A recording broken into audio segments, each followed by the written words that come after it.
সামনে আমাদের আসতেছে লাইলাতুল কদর। লাইলাতুল কদরের মধ্যে আল্লাহ তাআলা কোরআনুল কারীমের মধ্যে নাযিল করেছেন সূরাতুল কদর। আল্লাহ তাআলা বলেন, বিসমিল্লাহির রহমানির রহিম, ইন্না আনজালনাহু ফী লাইলাতুল কদর ওয়া মা আদরাকা মা লাইলাতুল কদর লাইলাতুল কদরি খায়রুম মিন আলফি শাহর তানাজ্জালুল মালায়েকাতু ওয়ার-রূহু ফীহা বিইذনি রাব্বিহিম মিন কুল্লি আমর সালামুন হিয়া হাত্তা মাতলা।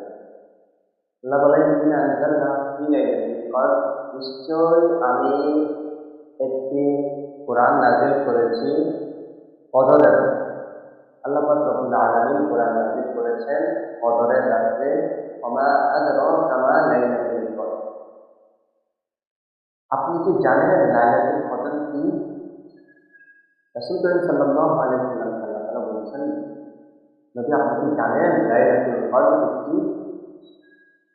তখন আল্লাহ তাআলা আবার রাসূল করিম সাল্লাল্লাহু আলাইহি ওয়াসাল্লামকে বলেন, লাইলাতুল কদরি খায়রুম মিন আলফি শাহর, কদরের মাস হলো হাজার মাসের চেয়ে উত্তম। তানাজ্জালুল মালায়েকাতু ওয়ার-রূহু ফীহা বিইذনি রাব্বিহিম মিন কুল্লি আমর,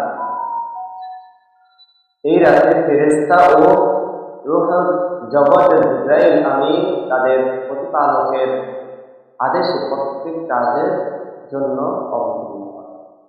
সালামুন হিয়া হাত্তা মাতলাইল ফাজর, এটা শান্তি ও নিরাপত্তা যা ফজর উদয় হওয়া পর্যন্ত অবহিত থাকে। আমরা জানি সামনে আসছে লাইলাতুল কদর।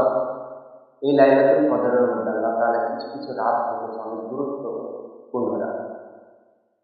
রমজানের 21 রমজান থেকে 30 রমজান পর্যন্ত বেজর রাতগুলো আল্লাহ তাআলা যে কোনো একদিন, রাসূল করিম সাল্লাল্লাহু আলাইহি ওয়াসাল্লাম হাদিসে বলেন, এই লাস্ট 10 দিনের শেষ 10 দিনের যে কোনো একদিন, বেজর রাতের যে কোনো একদিনই হবে লাইলাতুল কদর।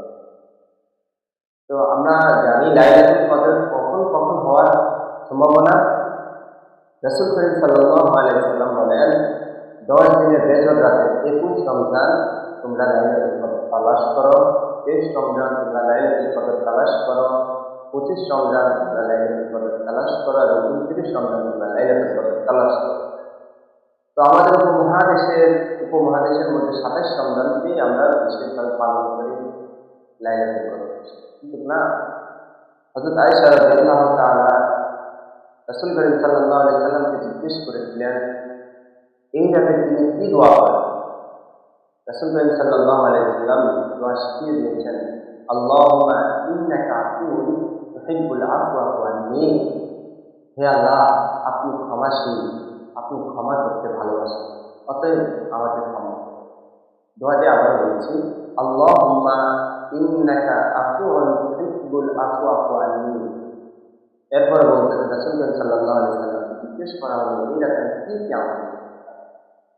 রাসূল করিম সাল্লাল্লাহু আলাইহি ওয়াসাল্লাম বলেন, এই রাতে কোনো নির্দিষ্ট আমল নেই, তবে নফল নামাজ যেমন তাহাজ্জুদ, সালাতুত তারাবি ও অন্যান্য নামাজ পড়া, কোরআন তেলাওয়াত করা যায় এবং বেশি বেশি জিকির ইস্তেগফার করা যায় এবং দোয়া মুনাজাতে নিজের জন্য, মুসলিম উম্মার জন্য চোখের পানি ছেড়ে আল্লাহর কাছে দোয়া।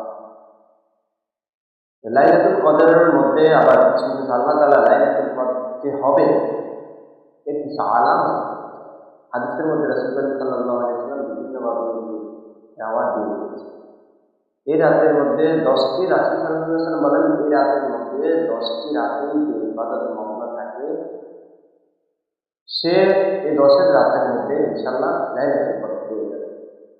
এক নম্বর হলো, ওই রাতটি হবে এমন রাত, বেশি ঠান্ডাও হবে না এবং বেশি গরম হবে না, আবহাওয়া থাকবে অত্যন্ত আরামদায়ক ও শান্তিময়। 2, উজ্জ্বল ও শান্ত রাত। ওই রাত্রিটা হবে অন্ধকারের চেয়ে চারপাশে এক ধরনের স্নিগ্ধ উজ্জ্বল আলো মাত্র, আকাশ পরিষ্কার থাকবে এবং কোনো মেঘ ও দোয়াতে ঢাকা থাকবে না। মনে হবে যে চাঁদ তার পূর্ণ রূপ নিয়ে আসছে, এমন একটা রাত হবে এ রাত। এরপরে আরেকটা আলামত হলো পরের দিন সকালে সূর্য হবে তেজহীন। সূর্য অনেক রোদ থাকে, কিন্তু এই সূর্যটা আলো হবে একদম তেজহীন, কোনো গরম থাকবে না, ঠান্ডা থাকবে না, কিছু থাকবে না। এরপর হচ্ছে শয়তানের ক্ষমতা হ্রাস। বলা হয় এই রাতে আকাশের নক্ষত্রগুলো দিয়ে দিয়ে শয়তানকে তাড়ানো হয় না, এবং কোনো উল্কাপাত ঘটে না। পৃথিবী এক অপূর্ণ শান্তিতে ডুবে থাকে, অপূর্ণ শান্তিতে ডুবে। ইবাদতের বিশেষ কাজ ওই রাতটার মধ্যে বান্দার মুমিন আল্লাহ তাআলার মুমিন বান্দারা ইবাদত করে প্রশান্তি পাবে, শান্তি পাবে। এইসব আলামত থাকবে। আরো অনেক আলামত আছে, যেমন ওই রাতটার মধ্যে বৃষ্টি হওয়ার সম্ভাবনা, তাও বৃষ্টি, ঝিরঝির বৃষ্টি। হাদিসে রাসূল করিম সাল্লাল্লাহু আলাইহি ওয়াসাল্লাম বলেন, কেউ যদি কদরের রাতটা মিস করে, সে হাজার মাসের চাইতে উত্তম অনেক কিছু হারিয়ে ফেলে। তো রমজানের লাস্ট 10 দিন বেজোড়াদের খোঁজ রাসূল করিম সাল্লাল্লাহু আলাইহি ওয়াসাল্লাম খোদ নিজেই বলেছেন, তোমরা রমজানের লাস্ট 10 দিন, শেষ 10 দিন লাইলাতুল কদর তালাশ করো। বুখারী শরীফের 2017 নম্বর হাদিসে বলা হয়েছে। এরপর ইবাদতের মধ্যে অনেক গুনাহ হয়, এই রাতের মধ্যে বান্দাকে আল্লাহ তাআলা মাফ করে দেন। যে ব্যক্তি ঈমানের সাথে সওয়াব লাভের আশায় লাইলাতুল কদরের রাতে জাগ্রত করে, তার পূর্ণ গুনাহসমূহ ক্ষমা করে দেয় আল্লাহ তাআলা। রাসূল করিম সাল্লাল্লাহু আলাইহি ওয়াসাল্লাম বলেন, যে ব্যক্তি ঈমানের সাথে সওয়াবের লাভের আশায় লাইলাতুল কদর উদযাপন করে, লাইলাতুল কদরে আল্লাহ তাআলার ইবাদতের বরকত থাকে, তার পূর্ণ সাধ অনুসারে আল্লাহ তাআলা ক্ষমা করেন। সহিহ বুখারী 1901 নম্বর হাদিসে এটা আছে। আরেকটি হাদিসে হযরত মা আয়েশা রাদিয়াল্লাহু তাআলা বলেন, নবী সাল্লাল্লাহু আলাইহি ওয়াসাল্লাম জিজ্ঞেস করলেন, আমি এই রাতে কি দোয়া করব? নবী সাল্লাল্লাহু আলাইহি ওয়াসাল্লাম বলেন, তুমি এই দোয়াটা করবা, আল্লাহুম্মা ইন্নাকা আফুউন তুহিব্বুল আফওয়া ফা'ফু আন্নী। সুনানে তিরমিজির 3513 নম্বর হাদিসের মধ্যে এটা আছে, হে আল্লাহ, আপনি আমাকে ক্ষমা করে দিন, আপনি তো ক্ষমাকে ভালোবাসেন, অতএব আমাকে ক্ষমা করুন। এরপর কল্যাণ থেকে বঞ্চিত হওয়া।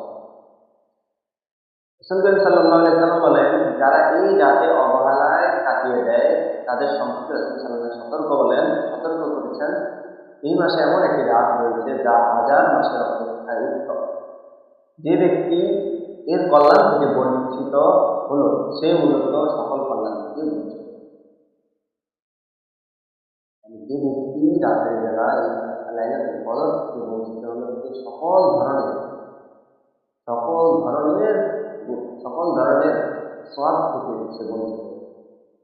পরবর্তী সকালের আলামত, রাসূল করিম সাল্লাল্লাহু আলাইহি ওয়াসাল্লাম বলেন, লাইলাতুল কদরের পরের সকালে সূর্য উদিত হবে এমন ভাবে যে তার কোনো তেজ ও গরম থাকবে না, সাদা কালার মতো থাকবে, ঠান্ডা ঠান্ডা আবহাওয়া। তো আমরা সকলে ওই রাতের মধ্যে বেশি বেশি দোয়া করবো, আল্লাহুম্মা আফুউন তুহিব্বুল আফওয়া ফা'ফু আন্নী। হে আল্লাহ, আপনি আমাকে ক্ষমা করুন, আপনি ক্ষমা করতে ভালোবাসেন, আপনার কাছে আমি ক্ষমা চাই। তো আল্লাহ তাআলা আমাদেরকে যেটুকু কথা বলেছি, আল্লাহ তাআলা আমাদের সকলকে লাইলাতুল কদরকে তালাশ করে সমানভাবে ওই রাতটি